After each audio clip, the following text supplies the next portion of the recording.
Article 14 और article 14 में जैसा कि अब तक आपको मालूम है कि आर्टिकल 14 इक्वालिटी बिफोर लॉ और इक्वल प्रोटेक्शन ऑफ लॉ है। फंडामेंटल राइट्स का पहला राइट।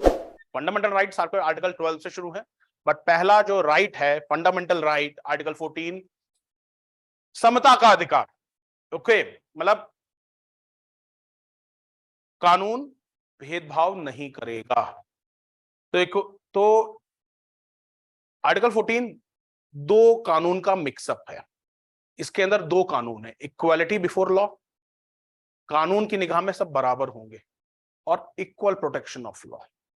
ओके, तो हमने इक्वालिटी बिफोर लॉ खत्म कर लिया था इससे पहले लेक्चर में, वेडनेसडे को खत्म कर लिया था। ओके, जिन्होंने नहीं किया है, जो नहीं आए थे या जो अब डेमो क्लास ले रहे हैं, आपको वो आर्टिकल 14 पहुंच जाएगा, आप देख लीजिएगा, ठीक है, क्योंकि हर क्लासेस रिकॉर्डेड है हमारे यहाँ। आज इक्वल प्रोटेक्शन ऑफ लॉ करेंगे, उसके बाद हम आर्टिकल 15 पे आएंगे।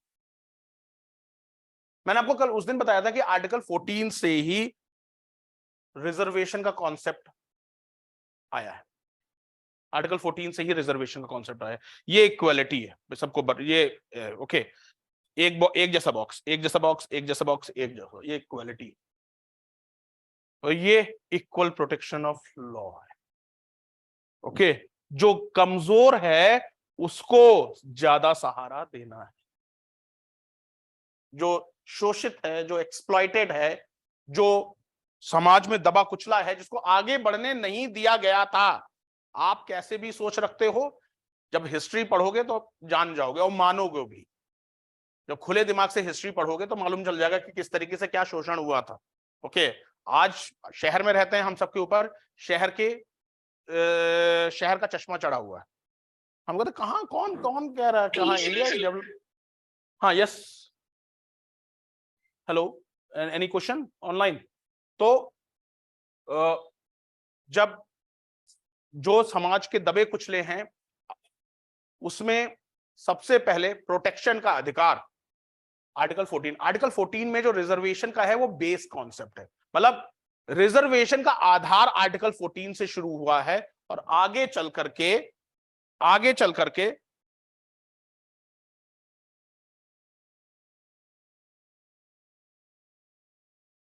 आर्टिकल 15 क्लॉज 4, 15 क्लॉज 5 और 16 क्लॉज 4 में रिजर्वेशन का कॉन्सेप्ट आया है। तो आर्टिकल 14 आज हम समझ लेंगे, ठीक है, उसके बाद आर्टिकल 15 शुरू करें। ये 15 क्लॉज 4 में क्या है, 15 क्लॉज 5 में क्या है, we will take one by one. Damn important thing है क्लास। इसके बाद आपको लिटरली पॉलिटी बहुत आसान लगेगी।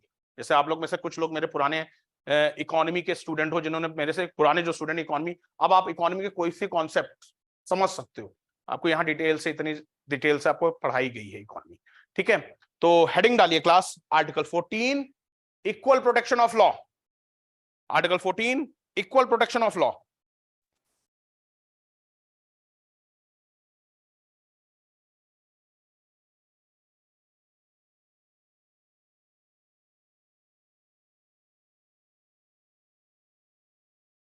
अब जैसे मैंने आपको पहले बताया था,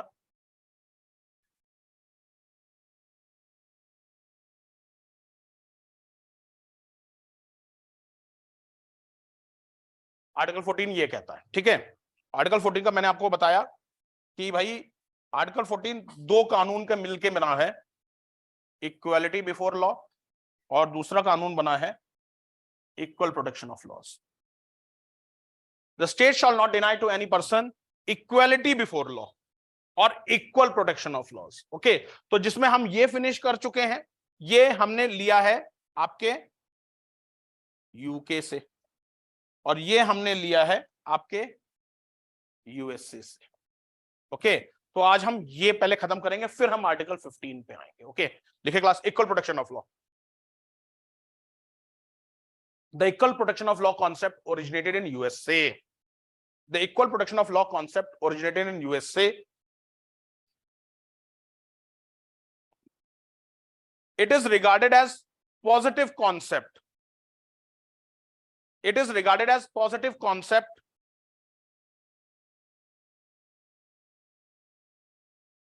It is regarded as positive concept. बहुत ध्यान से लिखना क्लास, क्योंकि यहां पे शब्दों का खेल है, समझ जाओगे जब डिक्टेशन करेंगे ना, पूरा आप शब्दों का खेल है। ओके, और वही चीज आपको मार्क्स दिलाएगा मेंस में। ओके, लिखिए, equal protection of law does not mean that, equal protection of law does not mean that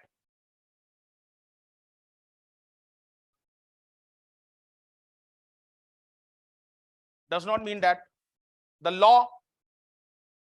law shall be applied equally among all persons. That law shall be applied equally among all persons. It means equality of treatment. It means equality of treatment in equal circumstances. Equality of treatment in equal circumstances, but not in unequal circumstances. But not in unequal circumstances. Equality of treatment in equal circumstances, but not in unequal circumstances. जैसे मतलब मैंने आपको उस दिन example दिया था कि भाई विराट कोहली क्रिकेटर हैं, सूर्य कुमार यादव भी उभरते क्रिकेटर हैं, तो जितना कि आप दोनों क्रिकेट खेलते हो तो दोनों पे एक जैसा इनकम टैक्स लगे, नहीं सर, विराट कोहली की इनकम ज्यादा है और आपके सूर्य कुमार यादव अभी उभरते हुए हैं, तो उनकी इनकम टैक्स मतलब जैसे सपोज सेम चीजों में ट्रेडिंग अगर व्यापार कर रहे हैं तो ट्रेडिंग आप सेम चीजों में कर रहे हैं पर इनकम अलग अलग है तो अलग अलग इनकम टैक्स होगा। ये नहीं होगा कि अगर अच्छा आप भी कपड़ा व्यापारी हैं, आप भी कपड़ा व्यापारी हैं, सर सेम टैक्स दीजिए। Got my point? तो equal protection of law, income tax का law equal protection of law है कि इक्वालिटी हमेशा इक्वल्स में होने चाहिए। अगर इनकम इक्वल है तो इनकम टैक्स भी इक्वल होगा, बट अगर इनकम अनइक्वल है तो इनकम टैक्स इक्वल नहीं होगा। पॉजिटिव कॉन्सेप्ट है। पहला कॉन्सेप्ट क्या था? निगेटिव कॉन्सेप्ट था, equality before law negative concept है। कैसे? ये राज्य के ऊपर रोक लगाता है कि आप डिस्क्रिमिनेट नहीं करेंगे, राज्य डिस्क्रिमिनेट नहीं करेगा, और ये नागरिकों को देता है, नागरिकों को यह अधिकार देता है कि आपके साथ बराबरी का व्यवहार होगा, पर सर्कमस्टेंसेस भी बराबरी वाले होने चाहिए, सर्कमस्टेंसेस भी बराबरी वाले होने चाहिए। आपके साथ बराबरी का व्यवहार होगा पर सर्कमस्टेंसेस भी बराबरी वाले होने चाहिए। बट अगर सर्कमस्टेंसेस ही बराबरी वाले नहीं है तो बराबरी का व्यवहार कैसे? तो रिजर्वेशन का कॉन्सेप्ट तो सर आ गया, क्योंकि जब समाज ही बराबर नहीं है, समाज में कुछ ऊंचा है, सामाजिक हिसाब से कुछ नीचा है, तो फिर रिजर्वेशन तो बराबर लाने के लिए रिजर्वेशन तो देना ही पड़ेगा। तो देखो क्लास, यहाँ पे देखो, मैं आपको कई बार होता है मेरे से आप मेरे जो स्टूडेंट्स हैं वो अलग अलग बैकग्राउंड से आते हैं, अलग अलग सामाजिक पृष्ठभूमि से भी आते हैं, सोशल बैकग्राउंड से आते हैं, एक सोच लेकर के आते हैं। आप सिविल सर्विस की तैयारी करने के लिए आते हैं, आईएएस आईपीएस बनने के लिए आते हैं, तो ध्यान रखिएगा आप संविधान पढ़ रहे हैं, कल को आप संवैधानिक पद पे बैठोगे, डीएम एसएसपी, अशोक की लॉट आपकी या तो सर पे होगी या आपके कुर्सी के पीछे होगी। ओके, तो यहां पे आपको थोड़ा बड़ा ब्रॉड माइंड से, ब्रॉड आउटलुक से सोचना होगा। जो अपनी इससे पहले आपने जो सोच है वो आपको थोड़ा सा साइड रखनी पड़ेगी, क्योंकि अब यहां से फंडामेंटल राइट्स हैं। ओके, अब यहाँ पे कई सारा चीज में इस तरीके के डिस्कस आएगा, क्योंकि अब मैं ये क्यों बार बार कह रहा हूं, क्योंकि मेरे को कई बार क्लासेस में इस तरीके का से क्वेश्चंस आए हैं, स्टूडेंट्स कई बार बहस करने को तैयार हो जाता है, सर ऐसा कैसे हो सकता है, सर सवर्णों ने कहां अत्याचार किया, इतिहास आप उठा कर देख लो, हम क्या बोले सर, मैं तो हिस्ट्री का स्टूडेंट हूं और मैं भी सवर्ण हूं। ओके, तो हुआ है भैया, इतिहास थोड़ा ना झूठा कहा जा सकता है। ओके, तो जब समाज ही बराबरी का नहीं है तो इक्वालिटी कैसे? मतलब इक्वल प्रोटेक्शन ऑफ लॉ का अगर वायलेशन देखा जाए, एक एग्जाम हो पूरे इंडिया में, उसी बेस पे आईएएस, आईआईटी, आईआईएम का एग्जाम, तो सिलेक्शन हो ही नहीं सकता गाइस। एक एग्जाम हो इसी बेस पे सारे सिलेक्शन हो, नहीं होता ना। जैसा एग्जाम है वैसा, जैसी पोस्ट है वैसा एग्जाम है। आईआईटी वालों के लिए अलग एग्जाम, आईएम्स वालों के लिए अलग एग्जाम, यूपीएससी वालों के लिए अलग एग्जाम, क्योंकि सरकमस्टेंसेस अलग है, तो एग्जाम का नेचर भी अलग है। समझ में आ रहा है ना क्लास? लिखिए, it means equality of treatment in equal circumstances. I think I have dictated it but not in unequal circumstances, ये लिख लिया था ना हमने। ओके, लिखिए, among equals the law should be equal, among equals the law should be equals, among equals the law should be equals and equally administered, and equally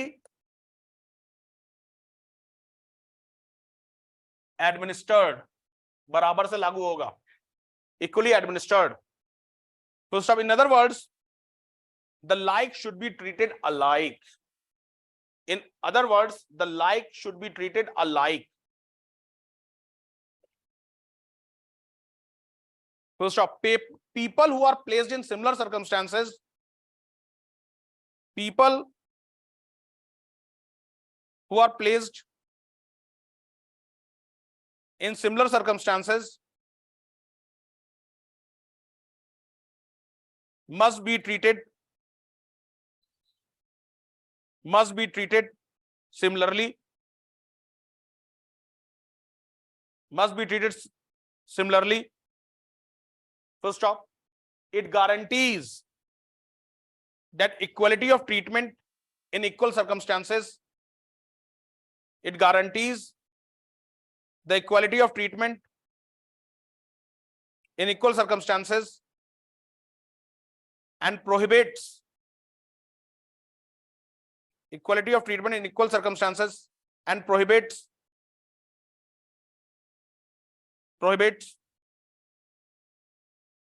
equality of treatment in unequal circumstances and prohibits equality of treatment in unequal circumstances.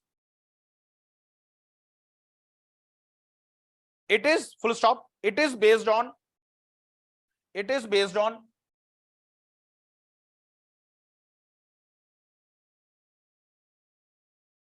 Aristotelian concept of equality. It is based on Aristotelian concept of equality. Aristotelian concept of equality. Aristotle एक Greek philosopher रहे हैं, okay, ancient world में, okay, Greek philosopher रहे हैं. Aristotelian concept of equality, that is equality exists, that is equality exists only among equals, that equality exists only among equals, and equality cannot exist among unequals, and equality cannot exist among unequals, cannot exist among unequals. मतलब दिल पे मत लेना, एक चीज बता रहा हूं. आप लोग में से जो लोग सिर्फ पीसीएस, कुछ लोगों की एज ही हो गई है पीसीएस वाली, आईएएस का एज निकल चुकी है, और कुछ लोग टोटली पीसीएस डिवोटेड भी हैं. कल को आपको पीसीएस सिलेक्शन होता है when you join the PCS, okay. तो कुछ ओकेजन ऐसे होते हैं जिसे कहा जाता है नेशनल डेज, जैसे नेशनल डे, जैसे 26 जनवरी, 15 अगस्त, 2 अक्टूबर, ओके. उत्तराखंड में जिस दिन उत्तराखंड का गठन हुआ उस दिन भी, ओके. यहाँ पे क्या होता है, जब आप राजधानी में होते हैं तो गवर्नर आईएएस पीसीएस ऑफिसर्स को एट होम बुलाता है, उसे एट होम कहा जाता है. फंक्शन मतलब खाना पीना सब गवर्नर हाउस में ही होता है उस दिन, ओके. तो आप वहां पे जाओगे, जब आप वहां पे जाओगे तो आपको ये भेदभाव का सामना करना पड़ेगा. वहां पे कई ग्रुप्स होते हैं, आईएएस का अलग ग्रुप, आईपीएस का अलग ग्रुप, पीसीएस का अलग group. PCS people are not allowed in the IAS group. IAS group उससे मतलब वन हैंड नहीं, टू हैंड डिस्टेंस पे रहते हैं. दे कंसीडर themselves elite, ओके, कि हम आईएएस हैं, पीसीएस के साथ हम क्या उठ के बैठेंगे. Equality exist among equal. गलत है, पर ये चीज नॉर्मल चीज है एडमिनिस्ट्रेशन। आईएएस आईआरएस के साथ बैठ जाएगा क्योंकि दोनों यूपीएससी वाले हैं, बट आईएएस पीसीएस के साथ नहीं। वो ऑफिस में कोऑर्डिनेट होता है वो तो डेफिनेटली, क्योंकि वो उसका सबऑर्डिनेट है, बगैर सबऑर्डिनेट के करके एडमिनिस्ट्रेशन नहीं चल सकता। बट साथ में उठना बैठना में उतनी कॉर्डियलिटी नहीं होती। जैसे हमारे यहाँ गौतम थपलियाल जो आईआरएस ऑफिसर हैं, अब स्टूडेंट जो थर्ड फोटो 2016, इसमें करेक्ट प्रिंट है 2016 आईएएस। ये जब यहाँ पे इसके पहले यहाँ पे हरिद्वार में था, तो कई बार ट्रैकिंग पे जो इसके सीनियर आईएएस ऑफिसर होते हैं सेक्रेटेरिएट में, संडे को उसको ट्रैकिंग पे लिए कह देते थे कि हाँ चलो ट्रैकिंग पे चलो। कई बार कहता था सर मैं साथ में संडे को अपने फैमिली के साथ लंच भी नहीं कर पाता, डिनर भी नहीं कर पाता, क्योंकि अब सेक्रेटरी कह रहा है कि चलो आप ट्रैकिंग पे, how can you deny the secretary? क्या संडे को ट्रैकिंग पे चलते मसूरी पे? चलना पड़ेगा भाई, सीनियर ऑफिसर कह रहा, हम तो बहुत ही छोटे से ऑफिसर अभी सेलेक्ट हुए हैं, अभी तो मतलब प्रोबेशन उस पर चल रहे हैं। तो मतलब गौतम ने यही बताया कि सर मतलब वो he will not say, the secretary will not say a PCS officer कि come along me for the trekking. The PCS will either search for his, IAS will either search for his own IAS जो अपने समकक्ष है, या IPS, या at least IRS. क्योंकि जो मैंने लाइन लिखाई है ना, इक्वालिटी, ये समाज के नियम है, इक्वालिटी हमेशा इक्वल्स में ही एग्जिस्ट करती है। तभी मैं आप लोगों को बार बार कहता हूं, मतलब उस चीज को मतलब पिन पॉइंट करता हूं कि अभी उम्र है, जब उम्र है, जज्बा है, जोश है, तो एम आईएएस। क्योंकि अगर भूले भटके गिरते पड़ते पीसीएस सेलेक्ट हो गए ना, फिर उम्र भर एक मलाल रहता, यार थोड़ी मेहनत और कर लेते तो आज कैटेगरी की तरह बाहर नहीं पड़े रहते। Are you getting my point? तो जब समय है तो hits the bull's eye, equality exist among equals. Aristotle कहता है जब जो लोग बराबर हैं उन्हीं के बीच में बराबरी हो सकती है, जो बराबर नहीं है उनके बीच में बराबरी किस तरीके से हो सकती है? और यहीं पर रिजर्वेशन कॉन्सेप्ट है। जब समाज बराबर नहीं है तो हम कैसे कह दे रिजर्वेशन हट जाए? जब समाज ही बराबर नहीं है, समाज में बराबर है नहीं, हम सब जानते हैं समाज बराबर नहीं है। ओके, तो जब समाज बराबर नहीं है हम कैसे कहते हैं कि नहीं सर रिजर्वेशन हट जाना चाहिए, सिर्फ एजुकेशन में वो दे दो, फ्री दे दो उनको, और उनसे कहो कि कंपटीशन बराबर कैलकुलेट करें। सर समाज ही बराबर नहीं, कैसे आप उनसे कह सकते हो कि जब समाज ही बराबर नहीं है तो उनको रिजर्वेशन मिलना चाहिए? ओके, तो अगर आपके दिमाग में कुछ एल्स थॉट है तो उसको उस थॉट को करेक्शन की जरूरत है, उसको थॉट को डिलीट करने की जरूरत है। अगर आपके थॉट मेरे थॉट से नहीं मिल रहे हैं तो उस थॉट को डिलीट करने की जरूरत है। ओके, नहीं तो मेंस में वही थॉट लिखोगे, मार्क्स नहीं मिलेंगे। ओके, लिखिए क्लास, लिखिए next line. In fact, identical treatments, identical treatments in unequal circumstances, identical treatment in unequal circumstances would amount to inequality. Identical treatments in unequal circumstances would amount to inequality.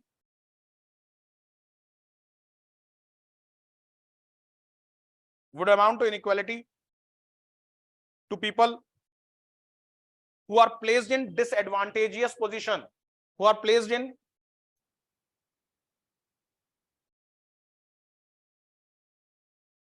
disadvantageous position. Therefore, protection of law means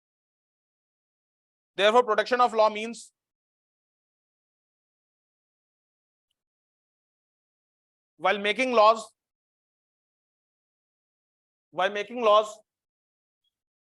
situational variables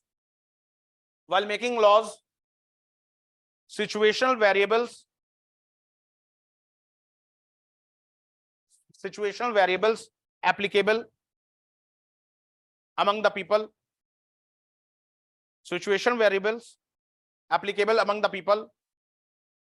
should be taken into consideration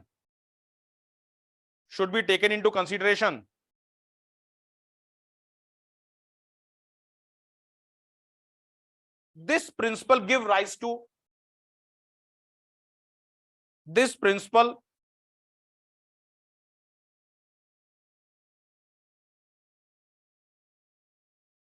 give rise to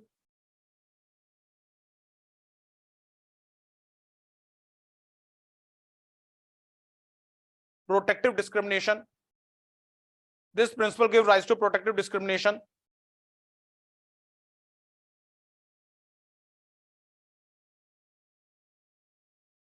Protective discrimination.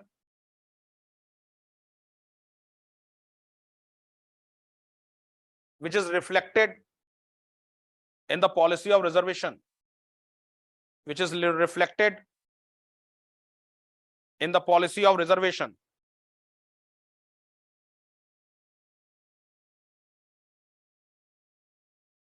Policy of reservation. Full stop. Clear है guys? Clear है? Okay ये चीज समझ में आ गया equal protection of law क्या है. Okay equality before law हमने समझा दिया था और ये इक्वल प्रोटेक्शन है. इक्वलिटी बिफोर लॉ यूके का कॉन्सेप्ट है, निगेटिव है, राज विभेद नहीं करेगा.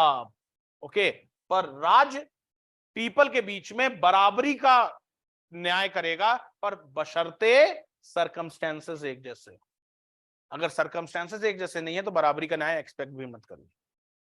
और यहीं से रिजर्वेशन की पॉलिसी का कौन सा आधार है. तो यहां खत्म होता है आपका आर्टिकल 14.